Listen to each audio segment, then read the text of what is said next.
I don't know. It's good to know that I look young. Good genetics. Yes. God, you're a happy guy on the inside. I'm super happy. I love my job. I love my company. I love my product. I'm really happy in life. What are you the happiest about from a business perspective about your whole business career? What I do like is that what we do is super important because it helps companies, it helps people. We don't do management software for managers or for managing companies. I'm not interested in that. It's not interesting. I do tools so that every employee in the companies can do their job better, can save time, do less administrative tasks, less boring tasks. So we really help millions of people having a better life because if you think about it, you probably spend 30-40% of your time at work. So better do it with good tools so that you enjoy doing rather than doing boring administrative re-recording of data. And I feel like we have a massive impact on the society because of that. We do it we didn't talk about it, but with a special business model, which is open source. So a lot of people can get it for free, download, modify. And so we are reaching countries that could not afford that kind of software because it's free. So the impact is really big of what we do. Can you explain what open source means, one? And two, why did you make it open source? Because it's a very different mentality. Like if you have built out a product, if you've built out a software, there has to be an intention behind turning it into an open source software. Yeah. Open source is you've kept the software available for the public. Yes. So open source is a license that says instead of constraining the software and say, when you buy my software, you have minimum 10 users, maximum 10 users, you have this. Instead of putting constraints, we put rules so that we guarantee the user that they will be able to use the software for free, get the source code of the software so they can learn it, modify it for free, and all the things will be free forever. So it's like a protection for the user. And the reason I did open source is because I'm passionate about open source since I was a student. I only use myself open source software. So when I developed software, I did it open source. Because you get a template from which you can build a... No, because I didn't want it to do another model. It was something I'm passionate about that. I think software is knowledge and knowledge should be shared. And I think software is like knowledge should be shared to the world. And I think it's better. It was very hard because when you do a software for free, getting money out of that is really difficult. So it took me maybe 15 years to understand the business model. What is the business model? Nowadays, so I tried everything. I started a service company, as I explained you. Then I moved to maintenance, selling service like support, upgrade. Didn't work that well. It worked, but after 500 employees, I couldn't. I've had like 7 years close to bankruptcy. So at some point, I said, okay, I have to change. My passion about open source is good, but at some point, it's good to remain alive too. And so now the business model that works is what we called open core. And an open core business model is where you have 80% of the applications are free and open source. And we add 20% of application where you have to pay for. Freemium. It's like a freemium, but it's like two different products. Some people can just use the open source one and others can use what we call Odoo Enterprise, which is the full version. That's the one which is working for you right now. Yes. For example, if you need a CRM, it's open source, it's free. You need a website, free and open source. You need inventory, sales, purchase, it's free and open source. You need accounting, you have to pay the accounting version because it's only in the paid version. So people gain trust in your software from the free part, and then they're like, yeah, this is a good software, design is great, functionality is great, let me pay for like this additional. Yes, some do that, 10%, 90% doesn't pay, never pay. But the best is the word of mouth. You know, when you build a company, the most difficult part is marketing, word of mouth, building a big audience of users. And the good thing when you are free is that you quickly get millions of users. And even though they will pay, some of them, what they will do is bring you more customer. Because they will tell to their friend, this software is great, I'm using every day, you should check it. And maybe one of them will pay. So based on those 10% parts of your software that are actually premium, which people pay for, you're supporting the whole business. Yes. Including the 90%, which is... Yes. Damn. For me, it was a very philosophical problem because I was passionate about open source and I did not want to sell proprietary source of software. I was against that. But it was a very bad decision. It was a very bad mindset because at the time I had something like maybe 100 developers maximum. I couldn't pay more. And now that I have 10% non-open source or 20% non-open source, 80% open source, I can afford paying hundreds of developers. So I contribute way more to the open source world than what I did before, even though I'm not 100% open source today. So it's something I didn't understand. Took me years because I refused that. But once I did that, I switched the business model, and then the company started to skyrocket. There's a lot of lessons that Indian entrepreneurs, young Indian entrepreneurs, can actually learn from this in terms of your selling to the world. Here, a lot of us have dreams about selling to the world as well, but I don't think we're educated in that aspect. In terms of if you've built out something in India, how do you ensure that someone sitting in Britain or Nigeria or Brazil would actually use your stuff? So you've had an expansion outside your own country, right? Yes. We are Belgians. Belgium is nothing. It's 10 million of people. So by nature, if you want to do business, we are forced to export because our market is nothing. You don't have the same issue in India, but you have also a lot strong incentive to export. In software, it's easy. It's just build the best software. The reason Odoo works is we have the best. We have the best CRM. We have a modern website builder, much better than WordPress or Zoho or Shopify. And we build the best. Took us 20 years, but once you get the best, software is like compound interest. You build and you build and you build. Wow. Everywhere it gets better and better and better. And the revenue you get from the software increase exponentially based on what you build. It's like creating a massive asset that is generating more and more revenue over the years. But it takes time. It takes a lot of time because in order to be the best, you have to develop and develop and develop. Especially in open source. In open source, it's very hard because, in proprietary software, when you sell the software on a license, you can have a lot of competitors. And they will all differentiate themselves. Open source is like a transparent market. It's like, because it's free, everyone will test before buying. So they test, they play with it. And so everyone will choose the best product. So in the open source, it's a winner takes all market. There is one winner, but no second player. And that is very hard. So it requires for you to invest a lot in research and development in order to build the best product. And before you are not the best, you get just small amounts.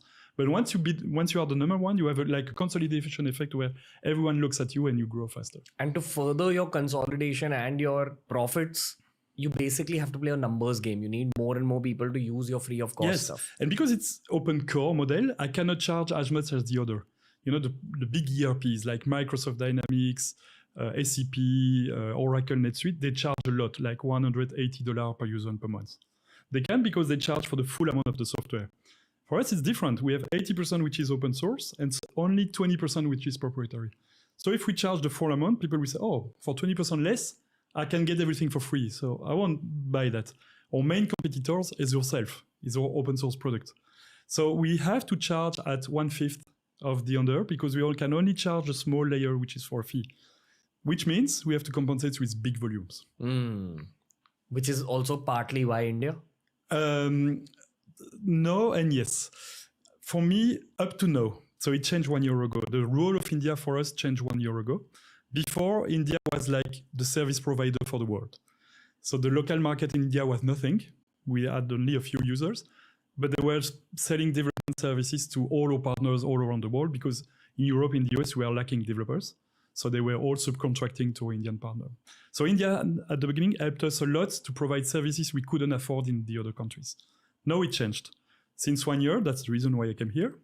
Our main focus is the local market because they are like old school software like Tally that we need something modern to replace. And the local market is big, growing fast. So now, since 1 year, we decided, okay, now it's time to focus on selling to Indian companies. In rupees, how much does your... So Odoo is, the way we work is that one app is free. So you need a website, free. Forever, unlimited users with domain name, everything free. You need a CRM, free. You need an accounting software, free. You need electronic signature to sign the contract, free. But if you need more application, if you need all of them, so all the application is like something like 80 different applications to run your whole business, that's 580 rupees per month. That's it? That's 580 rupees per month per user, yes. Per user? It's cheap, huh? Yeah, it's still very cheap. So in a company, how many users end up? Depends on the company. You could have a company of 50 people, 10 users. So 1/5 of the company. The price is not an issue.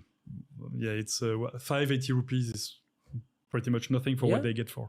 What challenge are you facing with expanding in our country? The main one is marketing. It's because we were known from developers, but we were not known from businessmen. So Odoo had a lot of developers in India, but business were not using because developers were focusing on selling to Americans. And so now we have to say, hey, we are here, so we are ready to support and serve you. That's one. The other one is we had to adapt the product. We had to put our price in rupees, decrease our price. We really had to do a lot of things to adapt to the Indian market. Like we had to change our accounting to be GST compliant, TDS, TCS. Damn, dude. All the things. So we did that last year to meet all the Indian needs. As an MNC owner, like a multinational company owner, what have you learned specifically about the Indian market? It's very price sensitive. When you work with an American, they will want the beautiful software and they will pay whatever the price. They want the best, beautiful, clean software. Indian, they ask the price first. How much does it cost without having seen the software? So it's a very price sensitive market. You could have the best software in the world. You have to be at an affordable price. It's a fast deciding market. So like in Europe, or the worst is Africa. Africa, they take months to decide. Europe, it's okay. India is a little bit faster. What we do transform companies. So it's massive impact on the companies. So we have sales cycles could be 1-3 months for small companies. India, it's a little bit reduced. Yes. So Indians want to move with speed.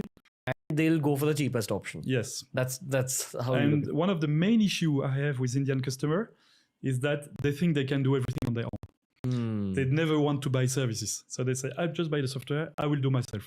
But when you change your accounting, you change your inventory management, you change a purchase, sale, your website, you do a new website, even though our software is super simple, it's better if we help them with service. But most Indian companies try to do that on their own first, and then they call only if they have issues. Where in the US, they will say, I need someone that does everything for us. I will do nothing and just buy a lot of service to be sure that we do the job for them. One layer deep, psychologically speaking, why do you think that difference is there between America and India? I think a lot comes down to price. If they don't want to services because they don't want to buy service, I believe. I'm always surprised when you go to a shop in India, you want to buy, I don't know, Kit Kat. Chocolate bar, there is always the 10 rupees Kit Kat, the 20 rupees Kit Kat, the 35 rupees Kit Kat. It's all about price. And I understand, it's not the same level of quality of life. Americans have so much money and credit, they can buy everything on credit. Here it's more rational, I would say. People are more practical about going about. They are more savvy. They focus on saving money more. Yes, and something that changed a lot is sometimes in India you throw humans at the problem, where in the other countries you try to automate to have less employee, less cost, less. In India, some workers are so cheap that sometimes you just put more workers to solve the issue. One of the example I had is our accounting software. It's accountant, they receive their job in the morning, they get a pile of bills. And they have to record the data in the system. It's a bit shitty. You record data every day. It's not very interesting. Now with artificial intelligence, all this is processed automatically. You don't need to record anymore. You just put that in the scanner, and 98% is recorded automatically for you. Only 2% you have to check. And so we do that in Europe, in US, massive success. Everyone loved it because they have less time to record, more time to validate. The accountant can do tax optimization, interesting things rather than recording data. And then I came to India and showed that to accountant. And accountant were doing the math. Our system at the time were costing 6 rupees per bill, which for me was nothing. And then they do the math. One accountant cost me this, and then they do how many? It cost me 3 rupees to record manually in the system. Why would I use your artificial intelligence that costs 8 rupees? So they prefer to pay people to record manually. And that's one of the examples where we had to change. I had to say, okay, no, this is free. Artificial intelligence or your vendor bills to record automatically. We had to put it free in India. Otherwise, they will just put small hands doing it. I'll give you like the Indian startup entrepreneurship perspective. Again, it's about cost saving, because I think Indians have learned now that successful startups are built out of being profitable and not just raising money. Yeah. So everyone's trying to bootstrap, and we know that our advantage is that there's a big population. So you can get work done for cheap through human beings. I think that's the big mentality difference. Yeah. You have this capacity of having affordable jobs. Yeah. Yeah. But what Americans are understanding and Indians don't is that sometimes having the right tool, like a beautiful website instead of a shitty website, or a quotation that looks nice, improve your conversion rate on sales. These are the things that sometimes Indians are too sensitive to the cost and miss the leverage to sales. Things that they can do that would improve their sales. Yeah, I agree with this. Like, there's too much of a focus on saving money. Yes. And not focus on like creating a beautiful front. Or an efficient service support, or efficient operation. It's probably also because like just generally, so I feel we've got independence like 75 years ago. And only in the last 4-5 years am I really seeing a drastic change in India, because the internet reached the rest of India. So people are getting education about how the world works. You know, even with this podcast, I'm sure we're going to have listeners who don't speak English but understand English. And they're just tuning in to see what a European is saying about the country so that they can learn. So India's like learning all these things, but the focus is totally about saving money. Yeah, which in some point is good. That's the reason why they can afford development service to the US and the Europe. But in some point, they have so much to win to understand how to make an efficient business with quality tools, good website. If Indian companies understand that, then they can skyrocket because it doesn't cost too much today. Yeah. Also, if Indian companies follow what you're saying in terms of efficient service, good looks, in terms of the UI UX, we'll be able to sell abroad. And I think that's what a lot of Indian organizations are not being able to do. Yes. Like in terms of our websites don't look great. The UI UX quality in India as of now is not at the world standard. No, it's not. Yeah. But in Europe, when you see Swedish companies, when you see, you know, British companies, the look, the quality and feel is very, very different. Yes. I think that's the big weakness we have in India. I see it changing a little bit. Like we have UI UX designer influencers now who teach UI UX design, but that's one person. Yeah. And that's why I think Odoo has a role to play in India, because that's what we are bringing to the Indian companies, these tools. All of these, getting a beautiful website, automating your accounting, efficient CRM or help desk tool. It's all about tools. When you have good tools, you can perform better in a more efficient way. And that's exactly what we do. So that's why I relocated myself to India, is to say, okay, there is a big gap. There will be a big need because Indians are growing fast and understanding very quickly. So a lot of these companies who are doing everything on spreadsheet today, they will need better tools tomorrow. And that's why we are focusing on this market today. What have you learned in the last 9 months? Have you been able to educate people? A lot. When I arrived, we were selling 10 new clients per month 1 year ago. And now the rhythm is we are acquiring 350 new clients per month. And it's growing like that. Huh? So I'm waiting 6 months and we'll be at 1,000 new clients per month. And this is just word of mouth? It's just word of mouth. In my eyes, I think you're doing something very brave, because it's not easy to expand a software business in India for a foreign brand. No, you're wrong. It's easy? It's easy. Really? Yes. I'll tell you where I'm coming from. All my foreigner friends who are trying to set up business in India, they have trouble in understanding the Indian market. That's for sure. You have to understand them. That's why you need to come here. It would have never worked if I wouldn't have relocated myself here. Like you learned it by staying. You need to learn. But Indians are very open. Compare that to China, or very open. It's a democracy. It's very international. A lot of people are speaking English. I mean, all the checkboxes are green in India. What are the checkboxes for you? But that English-speaking country, very open to international business, big need of growth, expansion, GDP growing, and so on. These three alone, I think 10 years ago, everyone was talking about BRICS. You know, the Brazil, Russia, India, China, the big countries where you need to invest. Brazil, inflation are killing everything. Russia is in war. and rupees have been divided by 3 because of the war. China, impossible for foreigners because everything's closed, and even if you succeed, the government will catch your company and acquire it. The only missing countries in the BRIC today is India. So if you have to choose one country to invest, it is India. And if I have to choose a second one, I would pick India too. Really? Yes, there is no other country with that level of opportunities. Wow. Okay. Very good perspective. Yeah. It's honestly something that Indians love hearing, because Indians love hearing foreigners talk about India. But I don't know how much the world knows about what you're saying. Because when I go abroad and I talk to people about expanding the businesses in India, they always say something like, yeah, but we're not able to understand the Indian mind completely. No, most of the world don't understand because our company, we do 400 million turnover, 550 this year. India, we were doing 5 millions. So when I said I will go to India because I bet on this country, people would say, we do 5 millions on this country. But and we do 500 in the group. So why would we focus? But it's because people don't see the opportunity. If you do it right, you can. I mean, the biggest companies in the world, like Tata, 700,000 employees, it's crazy. Huh? The largest in Belgium is probably us with 2,000, 3,000 employees. 4,000, but only 1,500 in Belgium. You're the largest Belgian software company? Software for sure. And one of the largest companies. Every sector.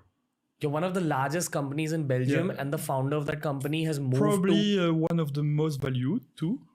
Well, at least in the top 10 most valued. You're a multi-billionaire European founder who's moved to Gandhinagar. Yes. That's why my friend calls me the slumdog billionaires. How does it feel being a billionaire? It's not like people think. In my bank account, I'm not rich. In my bank account, I don't have a lot of money in my pocket because everything I own is just shares of a company. It's just the value of a do that is big, and because I'm the main shareholder.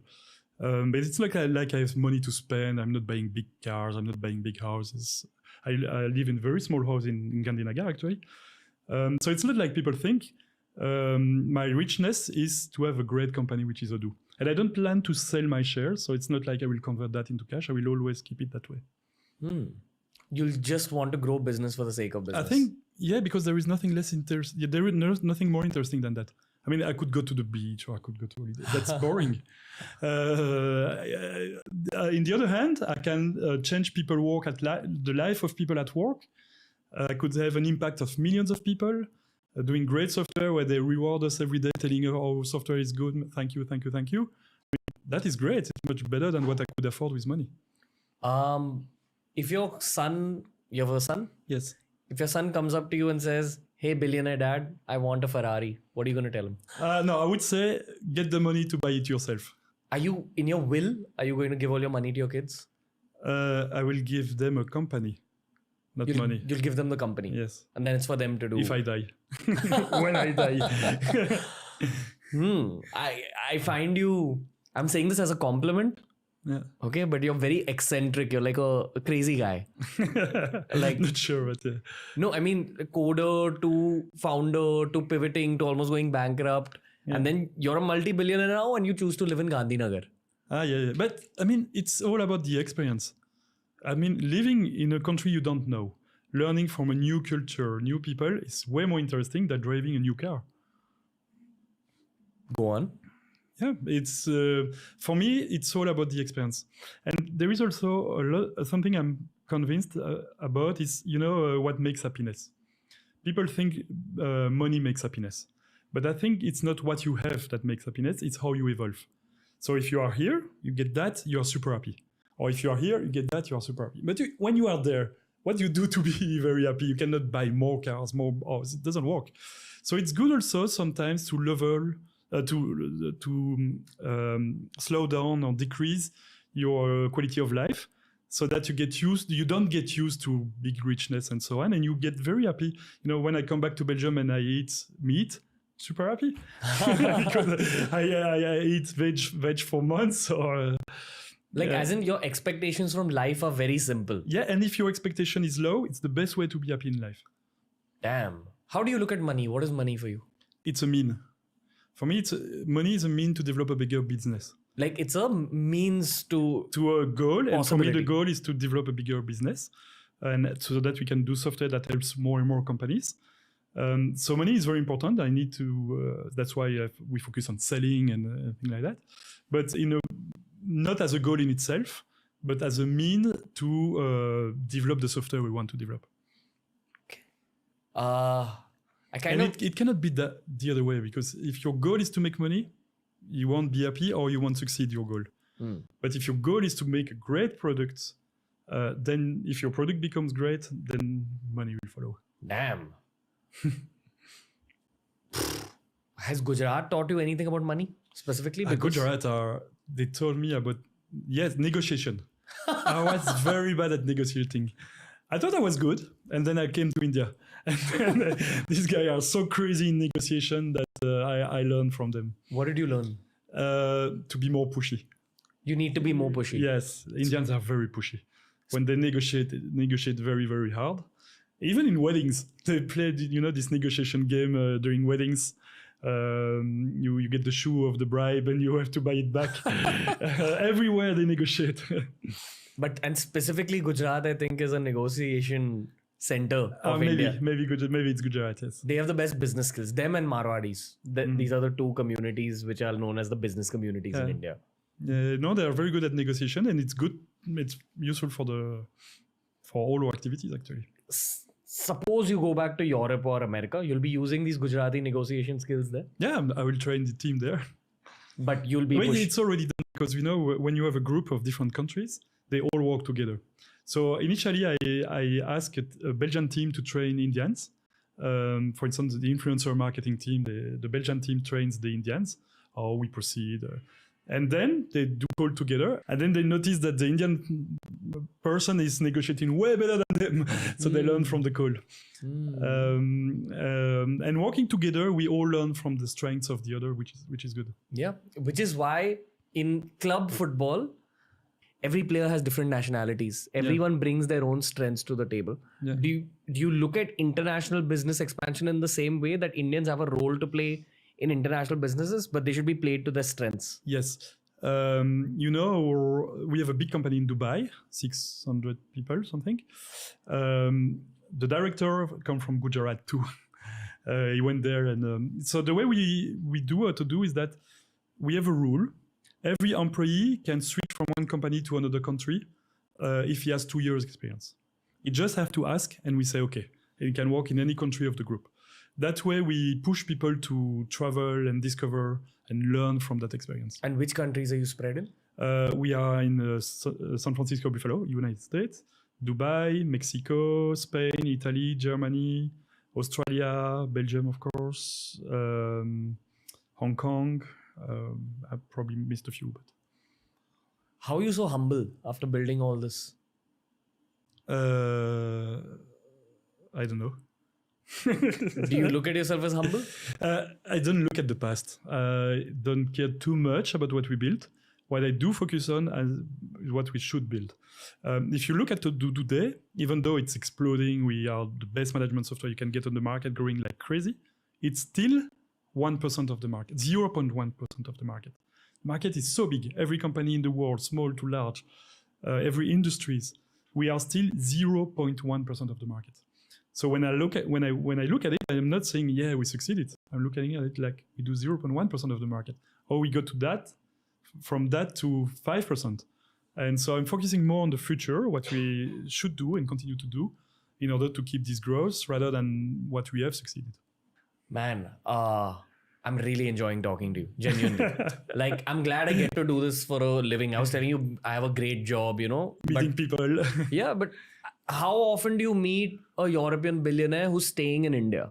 And there's so many questions I just want to ask you for myself about your life, about business lessons, about what we can do better. Because I truly believe that Indians who can speak good English should be thinking about selling their stuff abroad. There's a lot that our country can sell abroad, but in order to sell abroad, we need to understand the foreigner mind much more. How do you look at India? How have you sold things here? This is a very important business conversation. So this is a conversation I would have with you anyway. So I appreciate the time you're giving, because I am 100% sure you're a very busy guy. But you're coming to Mumbai for a day, speaking to me. I don't even feel like I'm talking to like a 44-year-old guy. I feel like I'm talking to a guy who's just my age, and you're talking like a brother. So Yeah. no, thank you. It's good. Thank you for being so open. Firstly, what's been the most fun thing you've done in India?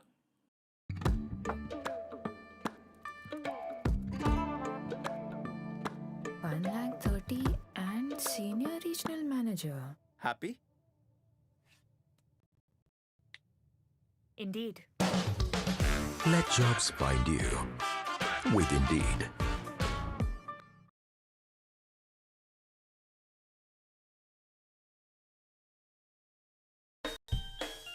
இது அபதூத் சாட்டே trading academy Aastha stock market கலாச்சாரத்தை பெற சரியான வழி.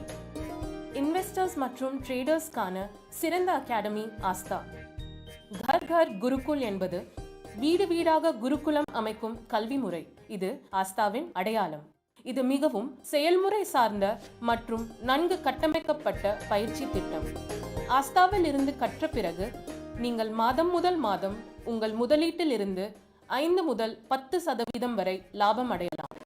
Stock market விஷயத்தை உங்களுக்கு எளிதாக்க உங்கள் தாய்மொழியில் வழிகாட்டும் மானிட்டர்களின் ஆதரவு வழங்கப்படும். ஆஸ்தாவை அறிந்து கொள்ளவும் ஆஸ்தாவுடன் தொடர்பு கொள்ளவும் ஆஸ்தா நடத்தும் 3 மணி நேர தமிழ் ஐயோப்புனரில் கலந்து கொள்ளுங்கள்.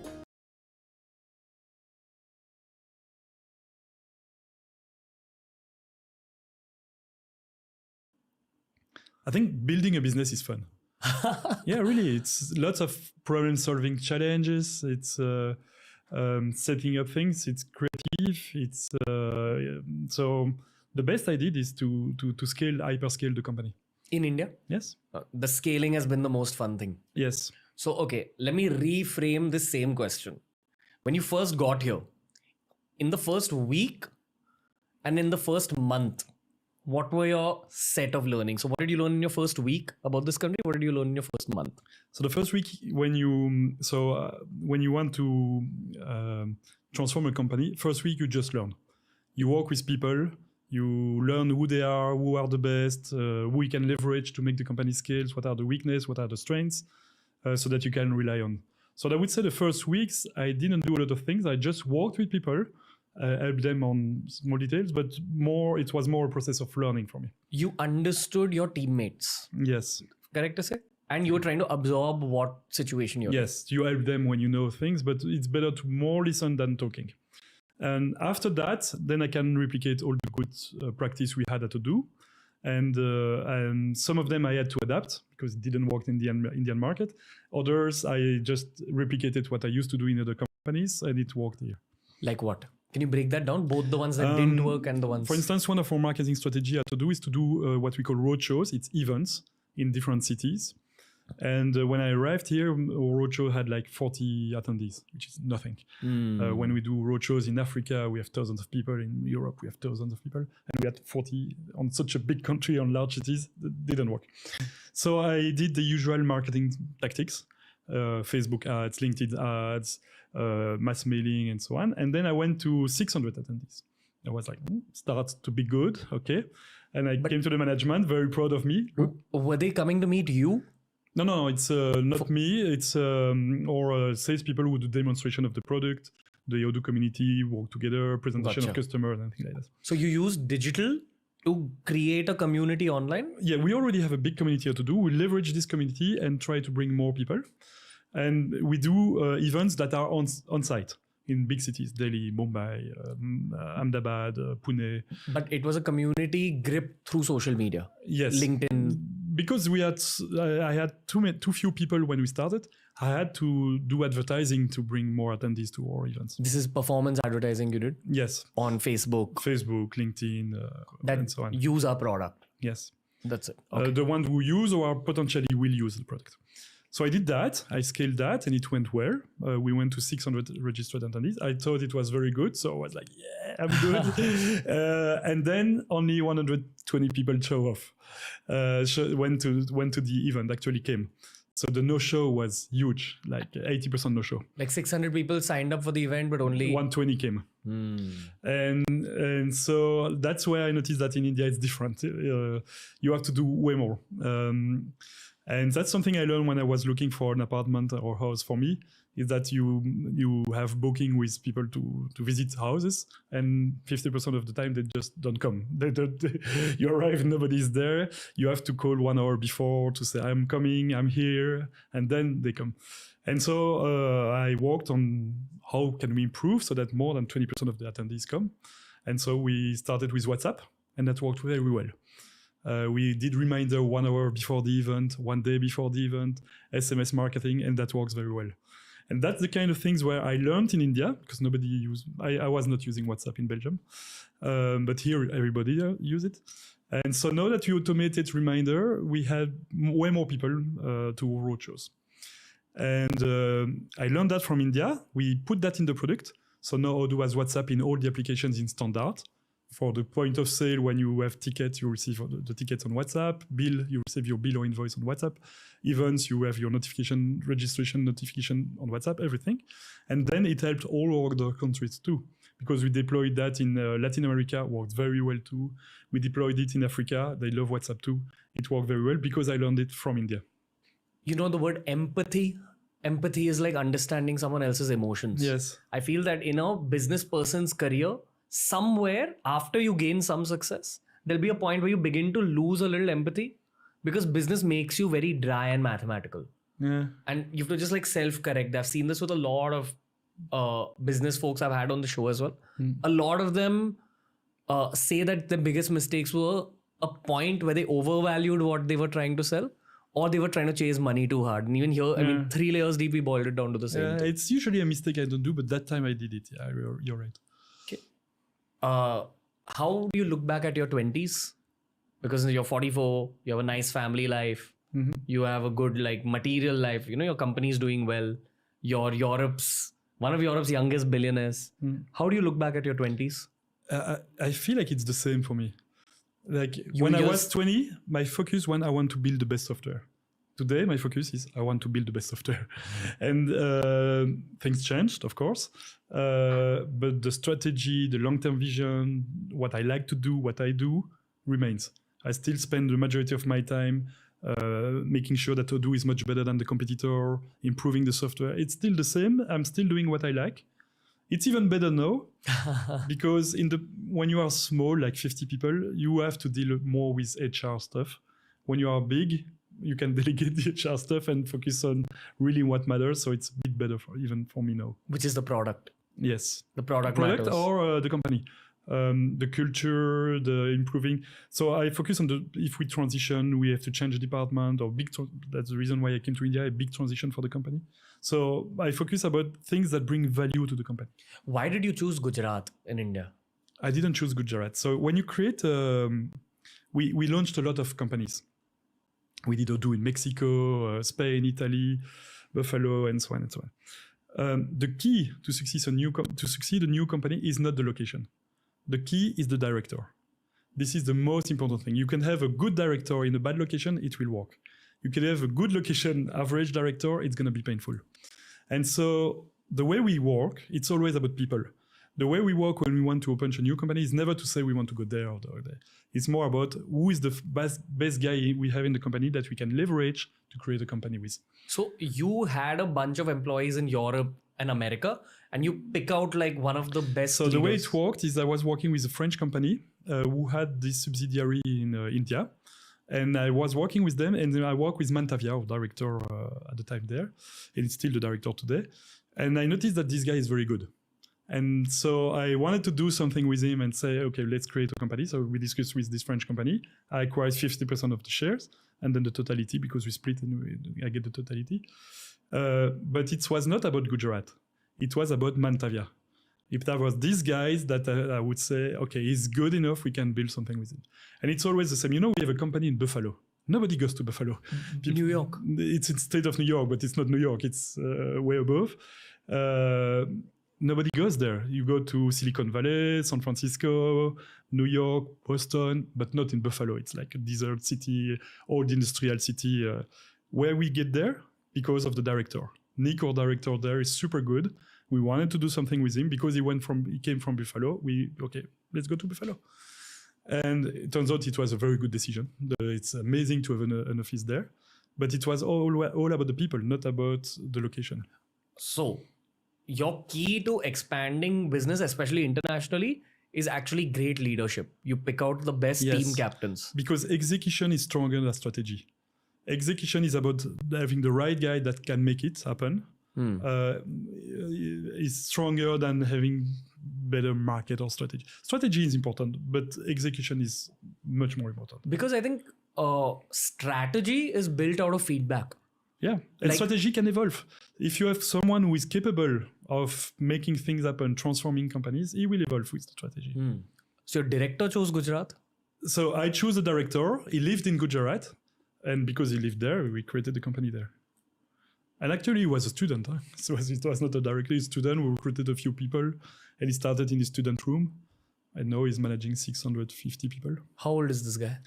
I think he's less than me, 40. He's 40 years old. Yes. Okay. Working with me since 16 years. And you met him where? In Europe? No, I came to India. I met him online because I worked with this French partner and we initially worked on some tasks together online. And then I came to meet him in India. And you prioritized his comfort? Yes. But I didn't know about anything. I didn't know about the other cities. All I knew is that, okay, I have a good guy there. Let's use him. Damn. Do you know what analysis paralysis is? No. Analysis paralysis means you analyze so much that you don't end up doing anything. Yeah. Like, you're just thinking about the problem, but you're not actually solving it. Yes. This is the polar opposite. You're someone who believes in doing things first and then figuring. Yes. There is another way there is a good book from an Indian actually. How is it called? It's I forget the name. Sorry. What's it? Business? No, it's rational thinking versus. I forget, but I can explain the concept. You have two types of managers. Some manager will define the goal. Let's say you want to create a restaurant. I will do you will do market analysis. I will do a restaurant in this area, maybe a Chinese restaurant, and I will design the menu, and it's going to be at that price. And then it will cost that much money. So I will find fund, and then I will recruit people, and then. So some people work that way. They start with defining a goal, and then from the goal, they decide if it's what we call traditional manager, MBA style manager. I don't work that way at all. I work the opposite. I don't look at where I go because that changes. I cannot predict the future. I look at what I have. I look at my environment. Maybe I have a good deal to have a restaurant location there. I will jump there. And then I will try to leverage everything I have. Maybe I know a chef which is super good. He's not Chinese, but he's Indian. So I will do an Indian restaurant. And the way I work is more on that, is to optimize my path to optimize to the ultimate goal. But I don't define the goal because I don't think it's possible. For instance, I never do budget in over 2 years. I know it's not possible. What I do is to optimize how we spend money to be sure it's the most efficient possible. So I start from what I have, I optimize, and I ensure we get the best outcome out of it. But I cannot predict. I don't start for the prediction because it creates constraint that you probably don't want. Puts pressure. Yeah. Rather just focus on the process and do it. It's more about top-down rather versus bottom-up versus top-down. You believe in bottom-up much more. Yes. Gotcha. You have to mix. You still need a vision, but yes, I don't think like market analysis, business plan, budget planning. I don't think these kind of things are useful. In India specifically, is your main market in Mumbai, Delhi, Bangalore? It's widely spread. All over. Yeah, even in the world, our biggest market is the US, but we only do 15% of our revenues in the US. So it's very much spread on a lot of different countries. Let's first speak about India. I want to know about your world game also. But in India, so your team is sitting out of Gandhinagar. Yes. And they're selling across India. Yes. Right? Yes. So that has been smooth for you? Or do you think that if you moved to Mumbai or Delhi or Bangalore, you'd get better results for this country? The location is not that... So what matters on the location for me?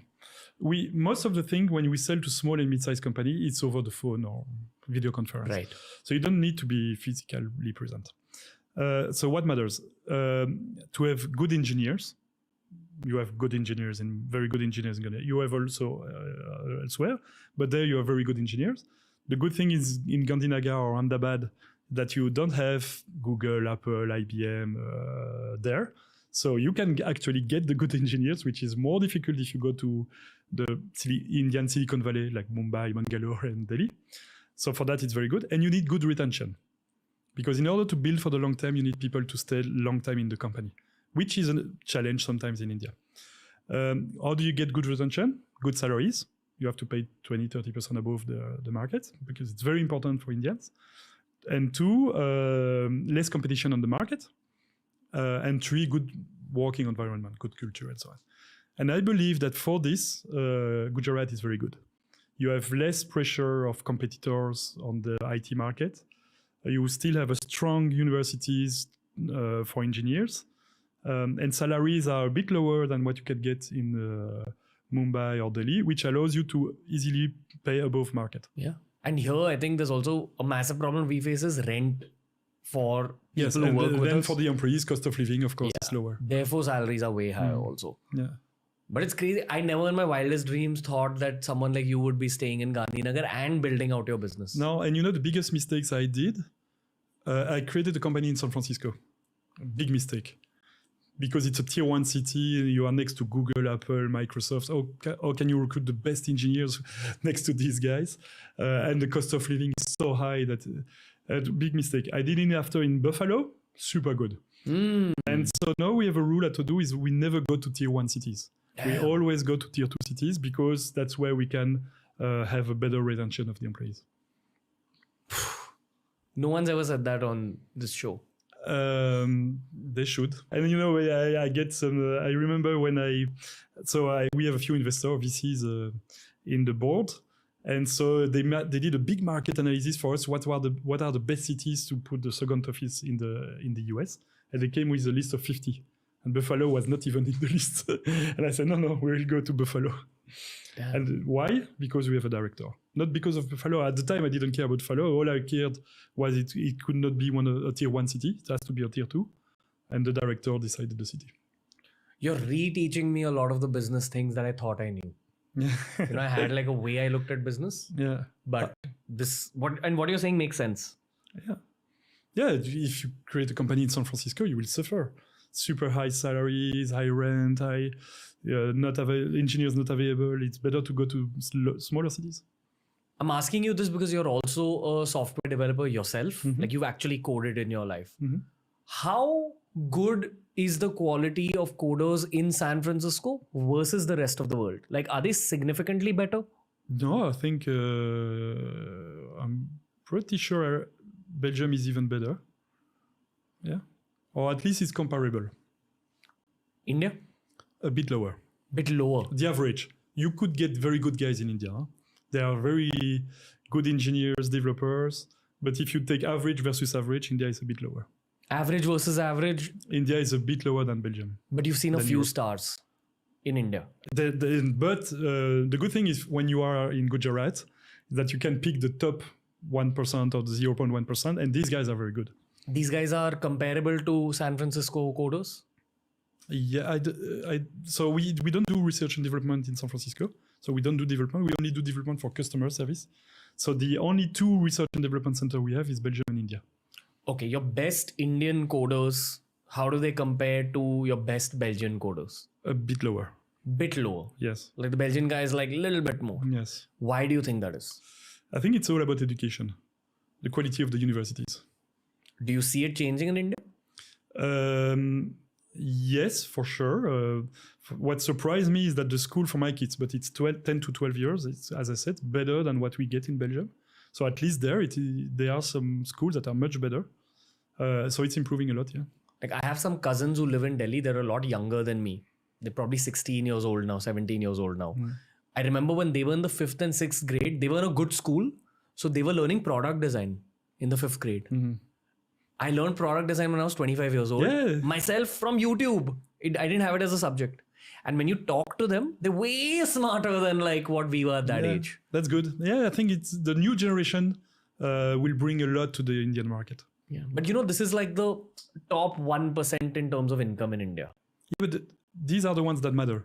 The top 1% will drive everything to the top. Yeah, you think so? Yes, the best way on poor country, the best way for poor countries, inequalities are very good to make poor countries goes out of being poor because the top is driving the bottom to the top. So, yeah. So the guys at the top actually need to then stay back in India and then lift the rest of the country. You need entrepreneur, you need successful companies in order to generate business and work for everyone. We've had a lot of political content on the show lately. And the political commentators said that the next time you have entrepreneurs on the show, ask them about the ease of doing business in India. Do you find it easy to do business in India? It's very easy. Very easy. The country is very open. I brought this up because the political commentators said that that's the representation of the government then. And Indians usually pick a side. Indians are either pro-Modi or anti-Modi. Okay. You're a complete neutral. Like you're from Belgium. Yeah. And you still find it easy to do business in our country? It's easier than in the US. Americans are very, very picky. If your product is not perfect, beautiful, pixel perfect, Americans won't buy it. No. In India, even if your product is not perfect, they will make figure a way to use it. No, ease of doing business means as a business owner, you know, all the back end stuff. I think it's easy. You didn't find any difficulty? You have to adapt yourself to the people, but I don't think it's difficult. Has there been a country where you found it very difficult as a business owner? Yeah, in China we failed. I tried. I invested $1 million in China. We created a joint venture with a large company. We failed, completely failed. Here, super easy. When was this China phase? We tried this in China a few years ago, like 7 years ago. Okay. I need to expand that thought also, but we'll first finish this. Mm-hmm. Do you notice the Modi government? Like, do you follow what they are doing in the country? Yes. You know, from a geopolitical perspective in China, at least the narrative we get in India is that it's a very dictatorship-oriented culture. And that government wants to control everything that Chinese citizens see, the way Chinese citizens think. And when I meet Chinese people, it's a little mixed. Some of them who have lived abroad are very Indian in some ways. They're very friendly. You know, they like India, etc. Sometimes abroad, when I meet some Chinese people, I feel like they're a little bit in their own zone. They're a little bit away. They don't want to connect, not with Indians, just with anyone. They're a little bit in their own world. I don't know. I don't have experience because I only went a few days in China. So I don't have that much experience. We have a company in Hong Kong, but Hong Kong is so much different than China that it's difficult to... For now. Yeah. It's probably going to become a part. We'll see. But the company's still there in Hong Kong? Yes. Yeah. We have 250 people there. Do you visit Hong Kong? I went a few days, yes. You like Hong Kong? Mixed feeling. Why? It's different mindset. It's very expat, guys. It's a lot about money. I'm not at all about money. In the discussions, who earns what, and so it's not my style. You mean people show off? People show off. Your status is your salary, that kind of things, which is, some people like, but it's not my style. Okay. But you visited China as well? Yes. You enjoyed it, like being in the country? Yeah, it's always good to visit the country. What did you like about China? But I don't think I could say I visited because I went a few days. It was only to work with the company, so it's only the professional experience you got. But they are super good hosts. I mean, they make you feel like, and China is a little bit like India. For instance, they don't respect contracts, but they respect the relationship you have. So the first thing they do is not to write a contract like we Europeans do, but it's to build a strong relationship between the supplier and the customer. And usually they succeed because of the relationship between people rather than contracts. And so I've noticed that they were very good